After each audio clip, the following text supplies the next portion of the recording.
Colonel John William हेसिंग की याद में बनवाया। मैं आपको बताता हूँ कर्नल जॉन, अब मैं इसके बारे में आपको बताता हूँ।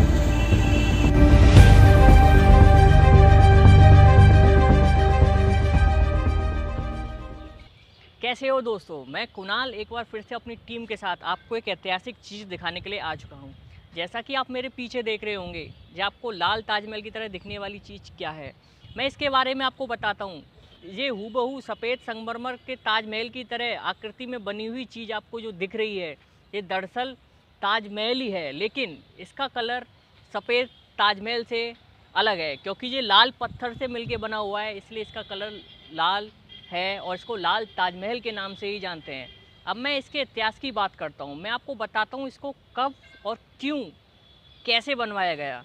तो बताते हैं कि जब ब्रिटिश सरकार ने अपने पैर पसार रखे थे भारत देश में, तब ब्रिटिश सरकार की हुकूमत में से ही जो कर्नल थे, जिनका नाम कर्नल जॉन विलियम हेसिंग था, उनकी याद में इसका निर्माण कराया गया, जो आगरे के लाल किले में रखवाली का, उसकी सुरक्षा का काम किया करते थे। दरअसल जब कर्नल जॉन विलियम हेसिंग अपनी पत्नी के साथ ताजमहल को देखने गए, तो उन्होंने देखा कि ताजमहल काफ़ी खूबसूरत और प्यारा बना हुआ है। तो जब उनकी पत्नी से उनकी बात हुई, तो दोनों में आपस में बात हुई कि अगर उन दोनों के बीच में से सबसे पहले जिसका भी सबसे पहले देहांत होगा उन दोनों में से, तो उनकी याद में एक ताजमहल की तरह हूबहू दिखने वाला एक अलग से छोटा सा ताजमहल बनवाया जाए, उसमें उनकी कब्र बनाई जाए। तो जब उनके बीच ये बात होती है, तो आप कुछ समय बाद 1803 में कर्नल जॉन विलियम हेसिंग का देहांत हो जाता है। तब उनकी पत्नी को उनके पति की ये बात याद आई, तब उन्होंने उनकी याद में इस लाल ताजमहल का निर्माण कराया, जो कि आगरा में भगवान टॉकीज के पास रोमन कैथोलिक कब्रिस्तान के बीचों बीच बना हुआ है। क्योंकि इसका निर्माण कराने के लिए कर्नल जॉन विलियम हेसिंग की पत्नी के पास इतने तो पैसे नहीं थे कि हूबहू सफ़ेद ताजमहल की तरह सफ़ेद संगमरमर के पत्थर लगवा के वो बनवा सकें। इसलिए उन्होंने अपने बच्चों के साथ मिलकर लाल पत्थर से इस लाल ताजमहल का निर्माण कराया। अब इसके बारे में हम थोड़ी और बातें करेंगे, उसके लिए हम थोड़ा आगे की तरफ चलते हैं। आगे की तरफ चलते हुए हम इसके बारे में जानते हैं, इसकी और क्या क्या चीज़ें हैं। चलिए चलते हैं। जैसा कि दोस्तों, अब मैं आगे की तरफ आ चुका हूँ। अब मैं इसके बारे में आपको बताता हूँ।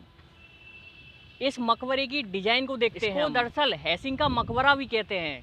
अब इसके डिज़ाइन देखिए आप, ये मेरे आप पीछे की तरफ देख सकते हो, यहाँ तक लाल पट्टी जैसी उसका निर्माण कराया गया है। और यहाँ पे देखिए कुछ इस तरीके की लेयर लगाई गई है। जब लेयर लगाने के बाद यहाँ पे जो ऊपर चौकोर बॉक्स टाइप में जो दिए गए हैं, इसके ऊपर की तरफ भी ऐसे ही, और इसके ऊपर की तरफ जब हम देखेंगे तो कुछ अजीब सी डिज़ाइन इस तरीके से डिज़ाइन दी गई है, दुर्लभ डिज़ाइन है बड़ी इसकी। अब हम इसके आगे की तरफ आते हैं, तो हमें आगे की तरफ आपको एक देखने को मिलेगा कि ये गेट जैसी आकार की आकृति में दिखने वाला चौकोर में बीच में ये कुछ प्लस टाइप की डिज़ाइन दी गई है। प्लस टाइप की डिज़ाइन आप देख सकते हो, कितने सारे प्लसेस बनाए गए हैं। इनके लिए मैं आपको बताता हूँ, ये ऐसे ही सेम हमारे ठीक सामने की तरफ हमको नज़र आ रहे हैं। इसमें से ये हवा के प्रवेश के लिए बनाए गए हैं, और प्लस यानी जो हमारे कर्नल जॉन विलियम हेसिंग थे, तो उनके लिए ये ऐसी डिज़ाइन दी गई है। अब थोड़ा इसके आगे की तरफ आते हैं। आगे की तरफ आते हुए जब हम इसके आगे बढ़ते हैं, तो हमको सेम वैसी डिज़ाइन यहाँ देखने को मिलती है। लेकिन जब हम इसके और आगे पहुँचते हैं, तो हमें यहाँ पे एक देखने को मिलता है गेट। इस गेट के अंदर हमें यहाँ देखने को मिलती है दो कब्रें। यहाँ गेट के अंदर आप देख सकते हो, हम आपको दिखाते हैं कि अंदर दो कब्रें बनी हुई हैं। जो कब्रें कैमरे में शायद अंदर अंधेरा होने के कारण आपको नज़र नहीं आ रही होंगी, लेकिन इस मकबरे के आसपास की तरफ देखते हैं, तो आसपास की तरफ आप देखिए, यहाँ पे काफ़ी सारी कब्रें बनी हुई हैं। यहाँ पे अभी भी, क्योंकि ये रोमन कैथोलिक कब्रिस्तान है। कब्रिस्तान का मतलब आप समझते हो कि यहाँ पे कब्र बनाई जाएगी और यहाँ पे लोगों को दफनाया जाता है उनकी मृत्यु हो जाने के बाद। तो अब आइए हम चलते हैं थोड़ा इसके अंदर की तरफ, उसके ऊपर की तरफ आपको जाने का रास्ता दिखाते हैं और अंदर की तरफ इसकी बनावट। दोस्तों, इसके जब हम इधर आते हैं, तो हमको यहाँ पे भी ऐसी सेम डिज़ाइन देखने को मिलती है। लेकिन यहाँ पे आप देख सकते हो, यहाँ पे सीढ़ियाँ दी गई हैं। ये सीढ़ियाँ यहाँ ऊपर जाने का रास्ता है, जहाँ से हम ऊपर की तरफ जाएंगे। ऊपर की तरफ जब हम आते हैं, तो ऊपर की तरफ आने के लिए हमने इस सीढ़ियों पे चढ़े। सीढ़ियों पे चढ़ने के बाद जब आप देखेंगे यहाँ पे मेरे ठीक सामने की तरफ, तो यहाँ पे भी आपको सीढ़ियाँ दिख रही होंगी जो ऊपर आने के लिए दी गई हैं। लेकिन हमें यहाँ अंदर जाना है तो अंदर जाने के लिए हमें यहाँ से कुछ इस प्रकार सीढ़ियाँ देखने को मिलेंगी। आप देख सकते हो किस तरीके से। तो आइए हम ऊपर की तरफ चलते हैं। ऊपर की तरफ चलने के बाद जब हम यहाँ ऊपर की तरफ आते हैं तो ऊपर की तरफ का नज़ारा कुछ ऐसा है। देखिए इसकी डिज़ाइन, ये जो बनाया गया है लाल ताजमहल, इसकी डिज़ाइन के बारे में मैं आपको बताता हूँ। अंदर जाने के लिए हमें ये 3 सीढ़ियाँ दी गई हैं। ये 3 सीढ़ियों के बाद जब हमको यहाँ जो ऊपर चढ़ने की जो स्टेज है, इसके नीचे हमको जो फूल की डिज़ाइन की आकृति दी गई है। इस डिज़ाइन की बात की जाए तो ये फूल हमेशा उल्टे क्यों बनाए जाते हैं, मैं इसके बारे में आपको बताता हूँ। जब भी किसी की कब्र बनाई जाती है तो उनको सम्मान देने के लिए ऐसे फूलों की डिज़ाइन दी जाती है। और आपको अंदर दिख रही होगी विलियम हेसिंग की कब्र बनी हुई है। दोस्तों जब हम इसकी इन सीढ़ियों पर से चढ़ते हुए ऊपर की तरफ जाते हैं तो ऊपर की तरफ जाने के बाद हमको यहाँ सामने की तरफ देखने को मिलती है कब्र। जैसा कि आप देख पा रहे होंगे कैमरे में, सामने की तरफ जो कब्र बनी हुई है और उसके चारों तरफ देखिए, जिधर हम खड़े हैं उधर हम एक गेट पर ही खड़े हुए हैं। इधर लेफ़्ट हैंड पे भी गेट है, सामने भी एक गेट है और राइट हैंड पे भी गेट है। मतलब आगरा में जो सफ़ेद संगमरमर का ताजमहल बना हुआ है, सेम उसकी मिलती जुलती डिज़ाइन के चारों तरफ 4 गेट दिए गए हैं। और आप जैसा कि देख रहे हो जो सामने आपको जो मैंने कब्र दिखाई, अब मैं इस कब्र के बारे में बताता हूँ। ये कब्र है रोमन कैथोलिक की कब्रिस्तान के बीचों बीच लाल ताजमहल में बनी हुई कर्नल जॉन विलियम हेसिंग की कब्र है।